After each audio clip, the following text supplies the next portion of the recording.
وانا كنا أفان كيتر راو دقو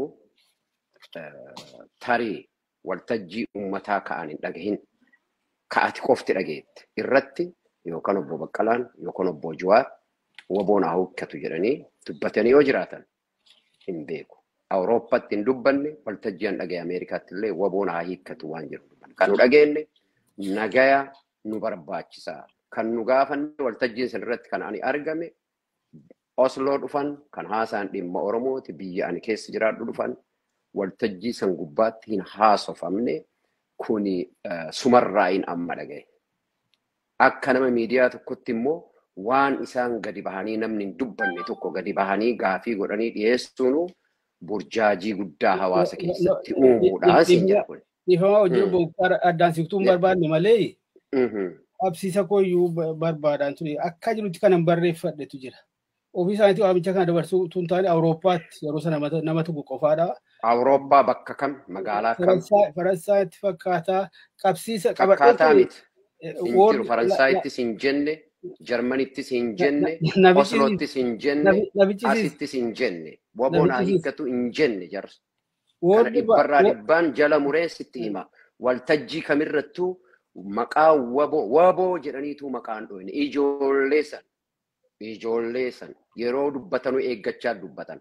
Obbo Baqqalaan yoo biyya kanatti dubbatu barbaachisaa yoo ta'e nuu itti makamnaadha kan isaan jedhan malee waboon haa hiikkatu kan jedhamu afaan Jawaar irraa hin baane afaan Obbo Baqqala irraa hin baane. Kuni burjaajessaa guddaa uummata Oromoo adda qooduuf qabsoo Oromoo laaffisuuf gargaarsa uummanni Oromoo amma waboof gochaa jiru balleessu gadi xiqqeessu gaafii ka'e malee gaafii qulqulluu natti fakkaatu ragaa kee qabatamaan fidi.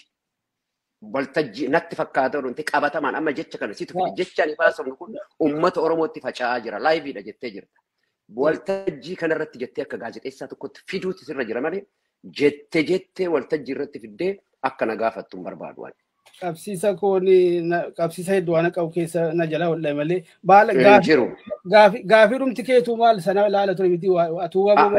Hin jenneen isaan gaafiin kiyyallee sanin ilaallatu gaafiin kiyya nagaan karaa Itoophiyaa keessatti dhufuu hin danda'u isin nagaa jettu.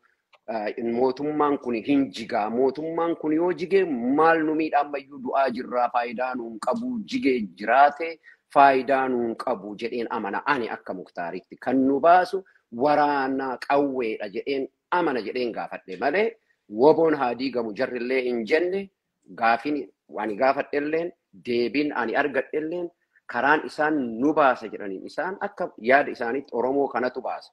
Ummata Oromoo kana baasa. Itoophiyaan hin diigamti. Mootummaan kun hin diigamaa. Yoo diigame ummata keenyatu miidhama kan jedhu gaafiin dubbiin achirra dubbatan. Gaafiin ani gaafadhe immoo irra deebiin Itoophiyaan tun yoo diigamtee ta'e yoo jiraatte rakkoon nuti argannu maaltu nurra ga'a? Duuti nurra jira. Du'aa jirra. Dhumaa jirra.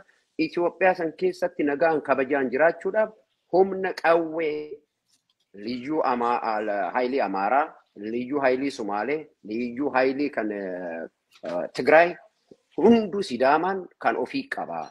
Nuti immoo liyyuu haayilii mootummaadhaaf lolu, oppidiyoodhaaf lolee Oromoo ajjeessutu jira. Kanaaf wanni nu baasu waboo qofa. Waboo jabeessuu qofa kanan jedhee dubbadhe. Kana dubbachuun immoo ana waltajjii waboodhaaf fundraisingii guuruu irratti akka nama ejjennoo lama qabu tokkotti akkamitti wal simachiiftettee na gaafachuun sirraan eegamu beeytee dubbiin ammatu Jawaar faa yookiin Obbo Baqqalaan faa galataaf dhufanii waboo hiikkachiisuuf jecha jettu na gaafatte kuni uummata Oromoo jidduutti burjaajessi uumuudha kan miidhu inumayyuu uummata waraana bilisummaa Oromoo biyya alaati harki 99 gargaaraa jira waboo biyya alaa kanatti harki 99 uummata kana jidduutti burjaajessi uumu ragaa qabaattu fedi gabbaas hin jenne jarri.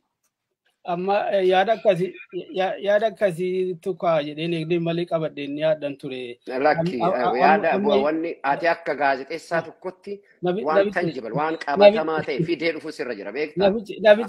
Nabichis wanti kun sukkumamee waan darbe waan ta'eef namni duularkaa hudhee sukkumaa waan tureef badaatti yaadamne ture. Garuu hin jenne mati dhiifama naa godhi. Kana jechuun dhiifama naa godhi lakki dhiifama naa godhi ilaali. Ummatni akkana jedhee taasayaa ummanni akkana jedhan jenneen jedhan jetti ammaati jedhanii Injenne jarri waltajjiin isaan waboon haa hiikkatutti jedhan hin jiru. Injenne jarri. Laalu Muktaar transcribe godhadheen jechuun jechaan barreeffadheen qaba qopheeffanne malee kana qofa miti. Isiniyyuu asirratti akka nu tumsitan isin gaafanna jedhametti dabalame waamicha. Waboon haa hiikkatu hin jenne isaan kan jedhan uummanni Oromoo karaa nagayaatiin nagaa nu barbaachisaa nutti nagaan nu barbaachisaa kan jedhan Oromoo qofa odoo hin ta'in mootummaanis warri hidhates karaa nagaa taa deebi'anidha kan isaan jedhan. Jecha kanammoo nuti akka nuun galletti gaafannee jirra waan nuun galin malee waan namni hin jedhin fidanii haasaa akka bara 93 irraa kaasee haga 98 irra deemu namoota qabsaa'oo irratti olola oofuu gadi xiqqeessuu hawaasa keessatti burjaajii uumuu bu'aan inni nuu buuse dhaaba keenya adda bilisummaa Oromoo bakka 30tti addaan qoodee hooggantoonni bosonatti nu naqanii waraanatti nu oofanii nu biraa galanii har'a Itoophiyaa akka aarsan taasise jechuudha. Kuni gaafiin akkanaa waan sirraa eegamuu miti miidiyaa keessaniifis hin tolu. Gaafii qulqulluu qabattee ragaa kee waliin fiduutu sirra ture. Barri kun akkas. Jira amma kana jiru. Dhaggeeffatoo keenya kana waadaa seenuu qophii taanutti hunda isaa barbaade akkan gadi fiduudha. Amma waan saatiyyuu ilaalchi abbabbaadha Muktaar waanuma tokkichoon tokko nu dura anaaf cinaa kaa'amee si fuuldura kaa'amee akkan itti hiikuuf akka itti hiiktu garagara akka sana taagaa tarii malee. Amma definishinii irraa haasoftamoo hiikkaansaa akkana fakkaata jedhaa jirtamoo ati bara word by word waboon haa hiikkatu jedhanii as keessa deemanii jette. Hin jenne jecha kana eessaa fiddeedha gaafiin kiyya. Kan akkasiin jiru. Ani beektaa ana interviitti na fiddee waan uummata Oromoo burjaajessu tokko facaasuu barbaadda taanaan nama dogoggoraa waliin dhiyaatte. Mareen akkasii burjaaji miti dubbii qulqulleesseetiyyuu. Akkamitti jecha hin jedhamin fidda jedhame jettee 100% nama gurra keetiin dhageette taate warri bobba'e sun waboon haa yoboo hiikkachiisuuf jettee bara eenyu jedhe hin jenne jarri. Akkatti kan nu garagara taagaa jechaadha malee Muktaar. Jechichi san fakkaata hin jenneem jechichi san afaan Oromooti jechichi waan waraana keenya laaffisu fakkaata hin jenne matti jedhan jette hin jedhamne kuni waan akkanaa Oromoo adda diiga nurraa dhaaba kuni Oromoo adda diiga qabsoodii kamiidhummoo ummata keenya yaada tokko ta'ee sitti mee bara harki 99 waraana bilisummaa Oromoo deeggara biyya alaa kanatti keessattuu qeerroon warri durii kuni jechuudha. Odoon ta'in qeerroon jenereeshinii ammaa kun kanaaf waan akkanaa yoo uumtan yoo haasofne uummata Oromoo adda wanta hin jedhamin wanta waltajjii tokko irratti hin dubbatin. Kana gurri kee dhagaye akkamitti wayita obbo Baqqalaan yoo dhibe nuhu itti makamnaan kun sitti dhaga'amu. Obbo Baqqalaan hin jiran yeroo sana. Maaliif wanti Jawaar dubbate callaan kophaatti as bahuu danda'e? Odoo Jawaar hin jedhin. Waan isaa yoo keessaa deemne ilaalle Obbo Baqqalaan waltajjii kamirrattiyyuu yaada kana akka mormuu. Jawaar illee hin jenne Obbo Baqqalaa fi Jawaar nama tokko amma nama atakaroo nama lamaan goonu itti fuftataanaan gaafii kee itti aanetti fuuf. Gaafii kee ammaatiif garuu deebiin kiyya hin jedhamne Jawaar waboon haa hiikkatu hin jenne. Gaarii haa ta'u maamti asirratti yaada tokkotti sii dabala kanarratti akka gorsaatti siifuu akka gaazexeessatti miidiyaa keessaniif illee. Namoota qabsaa'ota adda baasanii attaak gochuu gadi xiqqeessuu maqaa isaanii xureessuu yaaluun wanni nuu fide hin jiru bu'aan isaa maaltu ta'e Qaacaa Shanee Ibsoo waggaa meeqa Dr. Mararaa irratti duulame Ibsoo maali Oromiyaadhaaf qabsaa'uudhaaf namni laayisansii namaa kennu hin jiru kana jara mul'isitti itti aansee akka miidiyaatti waan nama araarsu waan saba itichu waan karaatti namatti fiduu irratti yaadu wayita gaafattan immoo ragaa qabatamaa jettee barri dhagahan jenereeshiniin kun jenereeshinii jettee dhaga'u miti waraanni bilisummaa Oromoo har'a laayivii viidiyoo waraabaa waraana lolu qabna miti amma wanni nama soban hin jiru bakka natti lolame dirree daaroo billiqaa dirree kunni wanni jedhan hin jiru amma bakki waraanni bilisummaa Oromoo irraa lolu waraana sadarkaa haganatti jabaate ummata qabnu informaationa gahaa waan hundaa qabna barri bara teknooloojiiti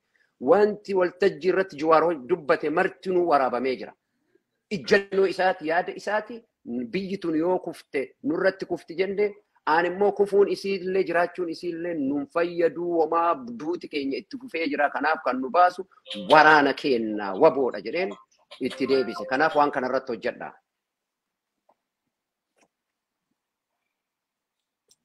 Sagaleen kee bade? Jira sagaleen koo badde hin jira. Xumurateetaa? Xumuradhe yaa. Maamiti kanarratti badaa falmuun nu barbaachisu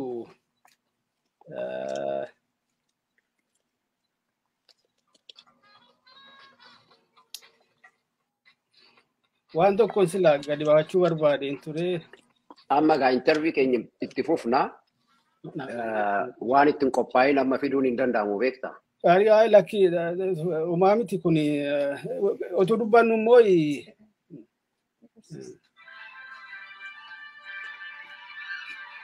laakun walaa waan argadhe iyyuu laa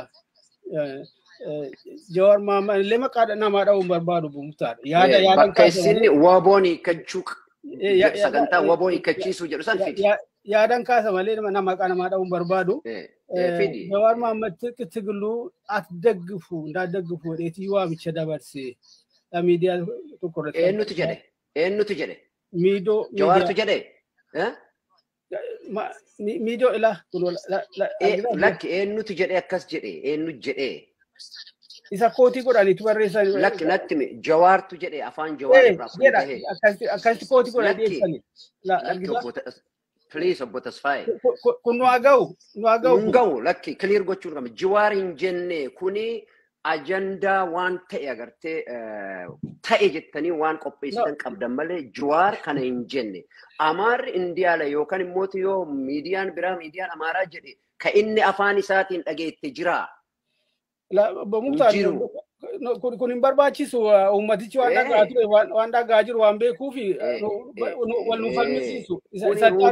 Ruumariidha. Wanta waltajjii irratti inni hin jedhin wanti inni waltajjii irratti hin jedhin akka waan inni jedhee gootee gaafachuun sirna. Kana uummataa dhiina Muktaar homaa miti uummatichi waan dhagaa waan tureef dhagaa waan jiruufi isaan malee tokkoffaan maqaa namaa dha'uu hin barbaadu yaada kaafne yaada falmila malee maqaa namaa miti. Lakki kun jara jennaan jarri as keessa deeman warra KFO'ti obbo Baqqalaatii fi Jawaari kuni adiidha eenyu wanni maqaa dha'uu maaliin hin jiru beektaa? Kuni adiidha maqaa dhooftee dubbatta waan sabaat dubbannaan nu galcheennaan dubbannaa miti. Kaafne dubbanna. Wanni nama sodaachisu hin jiru. Maqaa dha'uudhaanis wanni sodaannu hin jiru. Odoo maqaan dhabiin garuu akkanatti lafaa ka'anii nama maqaa xureessuun dhaabota maqaa xureessuun hin deemu. Waan amannetti ijjannee hojjechuudha. Wabootu nu baasa jedheen amanaa haga lubbuun xiyya jirtu taane waraana malee Oromoon kabajaan argatu jedheen amanaa. Durirraa kaasee jechuudha. Kanumatti nama. Gaafin kee garuu akkamitti lama wal simsiistee jettee anayyuu uummata keessatti akka waan namaan ijjannoo lama qabu tokkotti na dhiyeessuu barbaadde. Which is wrong. Maal si qofa miti yookaan walgahii kana. Kuni sirrii miti. Nama agartee. Bakka akkasii immoo sababa adda addaatiif dhaqxaa maaltu jedhama. Lakki waltajjii Oromooti. Ani beektee Oromoota 1000 biyya Awurooppaa fi Ameerikaa jiran gaafa obbo Baqqalaa fi Jawaarillee biyya kana deeman. Guruppii mana galee mana hamatu san keessa hin jiru. Ani nama akkasiiti miti. Uumama akkasiillee hin qabu. Akkasitti sin dhalanne akkasitti sin guddanne. Waan saba Oromoo abbaan fedhe yoo dubbate dhaqeen sirrii miti jedhee itti hima. Wanti sirrii hin ta'in. Abiyyuu gaafa dhufe dhageetta. Abiyyuu gaafa dhufe fuuldura dhaabbadhee nama itti hima. Isa deeggaree odoo hin ta'in. Wayita Oromoon hunduu harka jala dha'u jechuudha. Aana tokkichatu dhaabbate sirrii miti jedhee itti hima.